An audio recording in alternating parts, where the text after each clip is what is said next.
Hello students, आज हम करेंगे चैप्टर फर्स्ट एम्परर्स 3 क्वेश्चंस के क्वेश्चन आंसर। और इस वीडियो में आपको इस चैप्टर की पूरे क्वेश्चन आंसर और एक्सरसाइज मिलेगी। तो चलो स्टार्ट करते हैं इन क्वेश्चंस को समझना और इनके आंसर्स देना। फर्स्ट क्वेश्चन है आपके एक्सरसाइज टाइम से, fill in the blanks with the correct option. First है the emperor announced whoever will answer his 3 questions could receive a grade।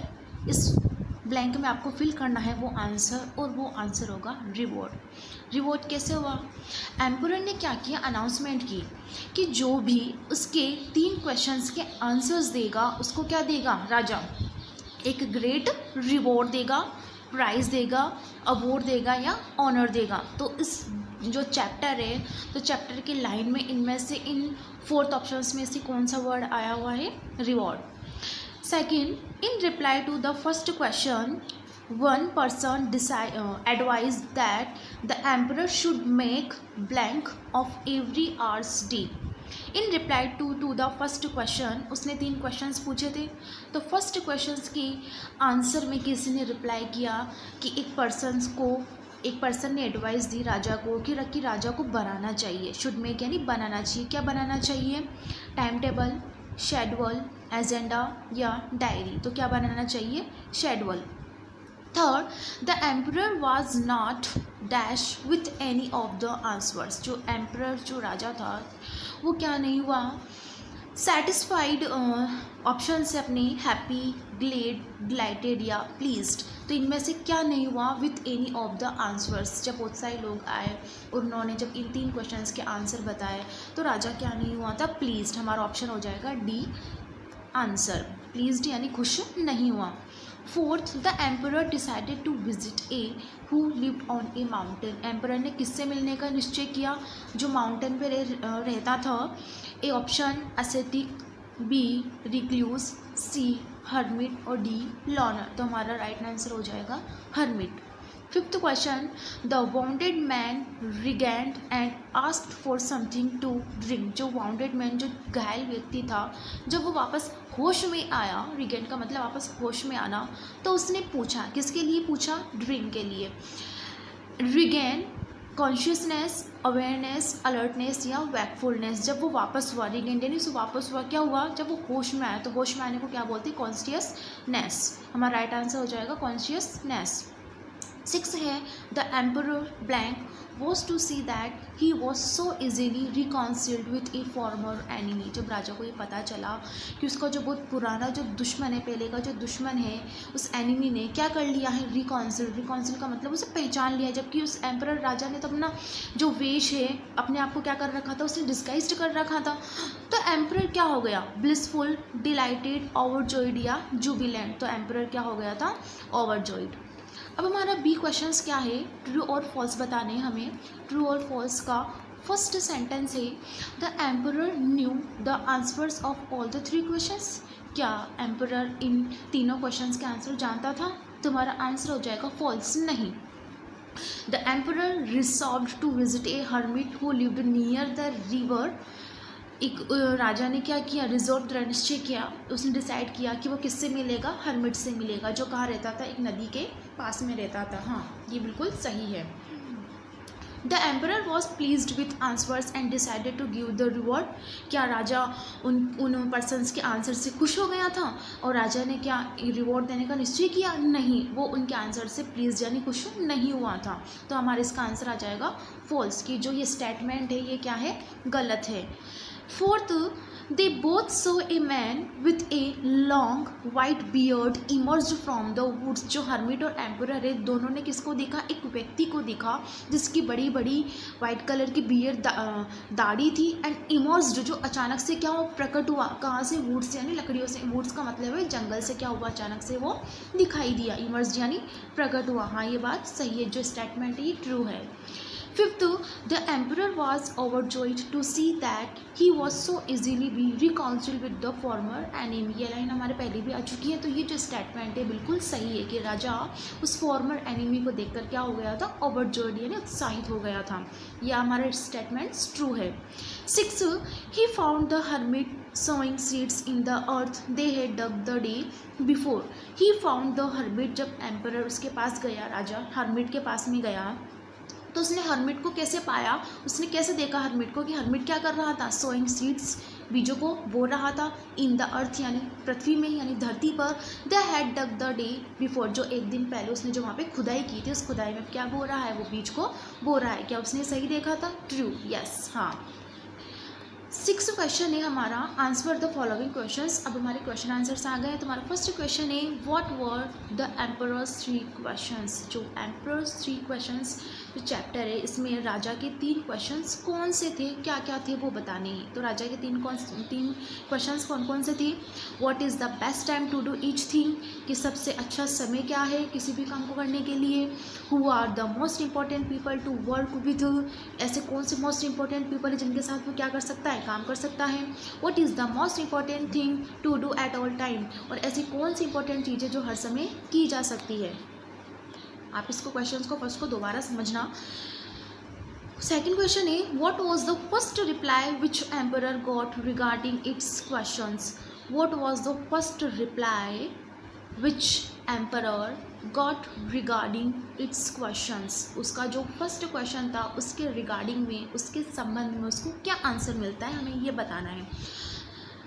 One person advice, किसी व्यक्ति ने एडवाइस दी, the emperor made a time schedule, emperor राजा को बनाना चाहिए, क्या बनाना चाहिए, टाइम शेड्यूल बनाना चाहिए। एंड डिक्लेयर, और ये घोषणा करनी चाहिए, every hours, day, month, year, for certain task, यानी कोई ना कोई काम देकर, टास्क देकर। एंड देन, और फिर उसे क्या करना चाहिए, follow the schedule to the letter, और जो लेटर मतलब जो पत्र में जो भी लिखा जाएगा, लेटर में जो भी लिखा जाएगा उस टाइम शेड्यूल को क्या करना है, फॉलो करना है। तो इसका फर्स्ट क्वेश्चन था क्या, फर्स्ट क्वेश्चन था what is the best time to do each thing, कि प्रत्येक काम को करने के लिए सबसे अच्छा समय है ना, मुहूर्त देख के काम करते हैं, तो वो बातें हैं यहाँ पे। तो यहाँ पे क्या दी, एक पर्सन ने एडवाइस दी कि राजा को क्या बनाना चाहिए, एक टाइम टेबल, एक टाइम शेड्यूल बना लेना चाहिए, उसके अकॉर्डिंग काम करना चाहिए। तो इससे क्या नहीं होता, राजा सेटिस्फाइड, एम्परर सेटिस्फाइड नहीं हुआ था। हम थर्ड क्वेश्चन पे आते हैं, how the emperor met the hermit, जो राजा था वो हर्मिट से कैसे मिला। द एम्परर डिस्गाइज्ड हिमसेल्फ, उसने अपने आप को बदल लिया, मतलब उसने क्या कर लिया, दूसरा वेश धारण कर लिया, एज ए सिंपल प्रेजेंट, और सॉरी यहाँ पे पीजेंट आएगा, PEASENT, पीजेंट का मतलब किसान आएगा, भी यहाँ पे करेक्शन कर लेना, पीजेंट आएगा, PEASANT, पीजेंट का मतलब होता है किसान। जो एम्परर था उसने अपने आप को क्या कर लिया था, किस में चेंज कर लिया था, पीजेंट में। एंड ऑर्डर्ड हिज अटेंडेंट्स, और उसने अपने साथियों को, जो उसके अनुसरण करने वाले जो लोग थे, उसने उन्हें क्या दिया, ऑर्डर दिया, टू वेट फॉर हिम, उसका नीचे ही मतलब उसका वहाँ पे वेट करने के लिए, बिकॉज ही न्यू, क्योंकि जो राजा था एम्परर वो जानता था कि hermit was known to receive only poor, जो हर्मिट, जो इस हर्मिट का मतलब होता है संत या साधु, आपने पढ़ा होगा चैप्टर में। तो जो हर्मिट है वो ओनली किन लोगों से मिला करता था, जो पुअर, जो गरीब हुआ करते थे। अब जो राजा है, अब वो राजा के वेश में जाता पूरा समृद्ध होकर, तो हर्मिट उससे नहीं मिलता, इसलिए एम्परर ने क्या किया, अपने आप को डिस्गाइज्ड कर लिया, अपने आप को बदल लिया, किसमें, एक सिंपल पीजेंट यानी एक सिंपल किसान में, एक साधारण कृषक या किसान में। The emperor found the hermit digging A garden in front of his हट, जब एम्परर ने उसे देखा तो उसने क्या पाया कि हर्मिट क्या कर रहा था, डिगिंग, खोद रहा था, किसको, एक गार्डन को, जो उसके कहाँ था, उसके हट यानी उसकी झोपड़ी के इन फ्रंट ऑफ यानी सामने था। When the hermit so the stranger, जब हर्मिट ने स्ट्रेंजर को देखा, स्ट्रेंजर अब जो एम्परर है उस हर्मिट के लिए तो स्ट्रेंजर ही है, क्योंकि उसे जानता नहीं है। ही नॉडेड हिज हेड, उसने अपना सर हिलाया, इन ग्रीटिंग यानी मतलब सर हिलाकर आभार व्यक्त किया। एंड कंटिन्यू टू डिग, और ज़्यादा ध्यान नहीं दिया और वापस अपने काम में लग गया। कौन सा काम, डिग यानी खोदना, मतलब वापस उस जमीन को खोदने में लग गया। आपको समझ में। Fourth question, how the emperor had the wounded man, वहाँ पे एक चोट खाया हुआ व्यक्ति, घायल व्यक्ति आया था वहाँ पे, तो एम्परर ने कैसे मदद की थी ये बताना है। The emperor cleaned the wound, उस चोट को बहुत धीरे थ्रोली पूरे तरीके से उसे क्या किया, साफ किया, थ्रोली यानी चारों तरफ से। एंड देन और तब used his out shirt to bandage it, और पट्टी करने के लिए मतलब उस चोट को बांधने के लिए उसने क्या यूज़ किया, अपनी शर्ट को यूज़ किया। But the blood completely socked it with in minute, लेकिन एक मिनट में, मतलब कुछ ही मिनटों में क्या हुआ, जो उसका ब्लड इतना ज़्यादा फ्लो कर रहा था, इतना ज़्यादा बह रहा था कि उसकी जो शर्ट थी वो क्या हो गई थी, पूरी कंप्लीटली सॉक्ड हो गई थी, पूरी भीग गई थी, गीली हो गई थी।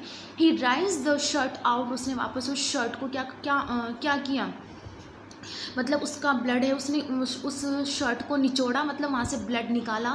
And bandage the bounded second time, और फिर वापस क्या किया, उसी शर्ट से वापस उसको उसकी चोट को बांधा।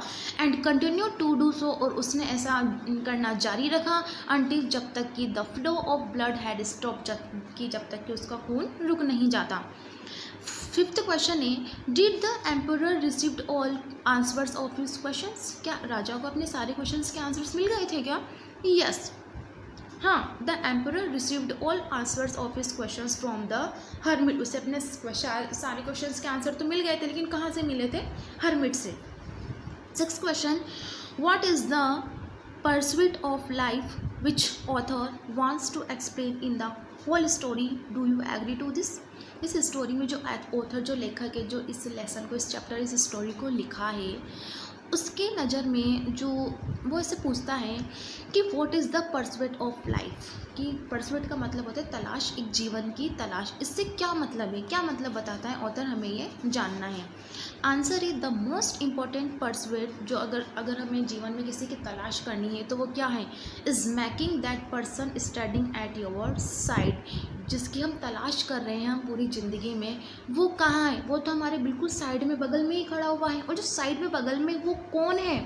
हैप्पी, खुशी है। For that alone in pursuit of life, जो क्या रहती है, हमेशा अपने साथ रहती है, तो खुशी अकेली तो होती है लेकिन हमेशा अपने साथ में रहती है।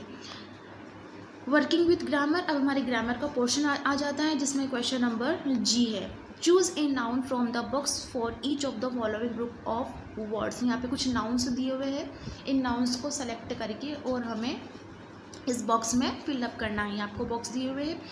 First, a child whose parents are dead, एक ऐसा बच्चा जिसके माता पिता मर जाते हैं, उस बच्चे को क्या कहा जाता है? आपको इन ऊपर ऑप्शंस में देखना है और इसमें से फिलअप करना है। तो हमारा ऑप्शन आ जाएगा ऑर्फन, उसे क्या कहा जाता है? ऑर्फन मीन्स अनाथ। Second, A person who looks at the dark side of things, मतलब जो हमेशा नेगेटिव रहता है, उदास रहता है, उसे कुछ दिखाई नहीं देता, मतलब समझ नहीं आता वो क्या करे, अपनी ज़िंदगी में बहुत परेशान रहता है, उसके जीवन में क्या आ जाता है? पूरा अंधेरा आ जाता है। तो ऐसे व्यक्ति को क्या कहा जाता है? पेसिमिस्ट कहा जाता है, यानी निराशावादी कहा जाता है। तो आशावादी ऑप्टिमिस्ट होता है और एक निराशावादी यानी pessimist. One who goes on a journey to a holy place, holy place का मतलब पवित्र स्थान पर जो व्यक्ति यात्रा करता है, उस व्यक्ति को क्या कहा जाता है? पिलग्रिम यानी यात्री, तीर्थयात्री जिसे हम कहते हैं। Fourth, a person who lives in complete solitude, solitude का मतलब होता है बिल्कुल अकेला, एकांत, तो उसे क्या कहते हैं? हर्मिट, जो अकेला एकांत रहता है उसे कहते हैं हर्मिट। फिफ्थ है, person who pretends to be better than he is, एक ऐसा व्यक्ति, ऐसा पर्सन होता है जो प्रिटेंड्स यानी बहाना करता है, to be better than he is, कि जो है उससे ज़्यादा बढ़ चढ़ के अपने आप को बताने की कोशिश करता है कि मैं हूँ, बेटर हूँ। तो ऐसे पर्सन्स को क्या कहा जाता है? हाइपोक्राइट कहा जाता है। A person possessing exceptional capacity of the mind और इमेजिनेशन, एक पर्सन जो पॉजेसिंग मतलब कुछ अधिकार, मतलब कुछ और ही ज़्यादा माइंड और इमेजिनेशन क्रिएट करने की कोशिश करता है, और उसे क्या कहते हैं? जीनियस। हमारा एच क्वेश्चन है, choose the correct collective noun from the box and complete the phrases with the first one has been done for you. Collective nouns 5 types के होते हैं। अब इसमें कलेक्टिव नाउन्स आपको दे रखे हैं और आपको इन ऑप्शंस में से चूज़ करके इन ब्लैंक में फिलअप करना है। तो जो रेड कलर में, यही हमारे इसमें आंसर्स हैं। तो ए शीप मतलब कलेक्टिव नाउन होता है कि जैसे कोई एनिमल्स है, बर्ड्स है, जैसे हम बर्ड्स में बीज ले लेते हैं, मतलब हम मान सकते हैं एनिमल्स में अगर आप एलिफेंट्स लेते हो तो इनका जो, अब एक एलिफेंट है तो आप उसे एलिफेंट ही बोलोगे, ठीक है। बट अगर एलिफेंट्स का ग्रुप है, बहुत सारे एलिफेंट्स हैं, तब आप उस ग्रुप को एक वर्ड नाम दोगे। जैसे आप क्या हो, जैसे आप अभी स्कूल में जाते हो तो स्कूल में जाने के बाद आप क्या बन जाते हो? एक स्टूडेंट बन जाते हो। और फिर जब वो स्टूडेंट पूरी क्लास में जा कर के बैठती है तो जो वो क्लास है, जो स्टूडेंट जहाँ बैठी, जहाँ पढ़ाई कर रही है उस क्लास में, वो क्या कहलाती है? क्लास कहलाती है। ये क्लास है किसकी? ग्रुप ऑफ स्टूडेंट्स की। उसको क्या कहते हैं? क्लास या बैच कहते हैं। तो ऐसा ही अगर कोई किसी बर्ड्स का, एनिमल्स का, पर्सन्स का, थिंग्स का भी हो सकता है, वस्तुओं का, अगर इनका कोई ग्रुप बन जाता है, जैसे हम टेबल्स, चेयर, इन सब के ग्रुप को क्या बोलते हैं? फर्नीचर बोलते हैं। ये सब किस में आते हैं? फर्नीचर में आते हैं। ये सब फर्नीचर है। तो इन ग्रुप को एक वर्ड, एक नाम दिया गया है, उसे हम क्या बोलते हैं? कलेक्टिव नाउन बोलते हैं। आई होप आपको थोड़ा बहुत तो समझ आया होगा। तो हम आगे अब एग्जाम्पल्स करते हैं इसके। फर्स्ट है बीज, शीप। शीप का मतलब होता है भेड़। अगर भेड़, शीप है और उसके ग्रुप को हम क्या बोलेंगे? Flock. A flock of sheep. Cattle. Cattle का मतलब होता है बहुत सारे मवेशी जानवर रहते हैं पालतू, तो उन कैटल, इसमें बहुत सारे, जैसे बकरी, गाय, भैंस, मतलब बफेलो, ये सब आ जाते हैं। तो इनके ग्रुप को हम क्या बोलते हैं? हर्ड। और जैसे अभी मैंने एलिफेंट्स बताया था, तो एलिफेंट्स के ग्रुप को भी क्या बोलते हैं? हर्ड। डायरेक्टर्स जानते हो? डायरेक्टर्स, जैसे ए बोर्ड ऑफ डायरेक्टर, जैसे स्कूल के डायरेक्टर होते हैं, तो इन सब के ग्रुप को क्या बोलते हैं? A board of directors. Stars. Stars आपने स्काई में देखे होंगे, तो इन स्टार्स के ग्रुप को क्या बोलेंगे? एक गैलेक्सी ऑफ स्टार्स। शिप्स यानी जहाज। जहाज, अगर बहुत सारे जहाज है तो उनके ग्रुप को क्या बोला जाता है? Fleet. A fleet of ships. Dancers. Dancers के जो ग्रुप होता है, डांसर्स का जो ग्रुप होता है, उसे हम क्या बोलते हैं? Troupe. A troupe of dancers. Drawers. Drawers आप जानते हो, उसे क्या बोलते हैं हम? A chest of drawers. A complete duster of oxygen, मतलब ऑक्सन। अगर ऑक्सन का ग्रुप है तो हम उसे क्या बोलते हैं? डस्टर। वुल्स। वुल्स आप जानते हैं, ए पैक ऑफ वुल्स। अगर इनका कोई ग्रुप है तो हम उसे क्या बोलते हैं? A pack. हमारा नेक्स्ट क्वेश्चन हम देखते हैं, आई क्वेश्चन, जो हमारा लास्ट क्वेश्चन है। The following pairs of words by filling in the missing letters. इसमें मिस है लेटर्स, जो ग्रीन कलर में आपको दे रखा है, ये आपकी बुक में मिस है लेटर्स, इनको वहाँ फिलअप करना है।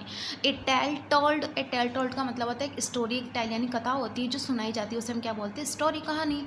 वेस्ट मटेरियल, जो खराब जो मटेरियल होता है, पदार्थ होते हैं, उन्हें हम क्या बोलते हैं? Garbage. A food from grain. Grain यानी अनाज, जो भी है उसका जो फूड होता है उसे हम क्या बोलते हैं? Serial. A request send to somebody. अगर हम किसी को रिक्वेस्ट सेंड करते हैं तो वो क्या कहलाता है? हमारा एक message.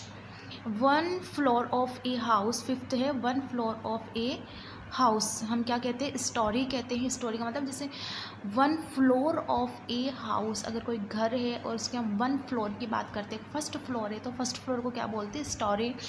Head of institution. Institution का मतलब अगर शिक्षा का, अगर एजुकेशन का कोई इंस्टीट्यूट है तो वहाँ का जो हेड है वो क्या कहलाता है? प्रिंसिपल। प्रिंसिपल की स्पेलिंग अच्छे से देख लीजिए, PRINCIPAL।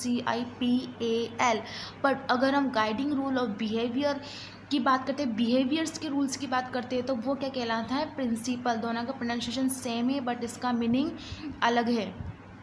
इसमें स्पेलिंग है लास्ट में PLE, जिसका मतलब होता है सिद्धांत, और ये प्रिंसिपल स्कूल और कॉलेज के। ओके, ठीक है। ये आपके कुछ क्वेश्चन आंसर्स थे, और कोई भी मिस्टेक हो या कुछ समझ में नहीं आया, कोई डाउट हो, तो आप मुझसे कमेंट करके पूछ सकते हो। बाय।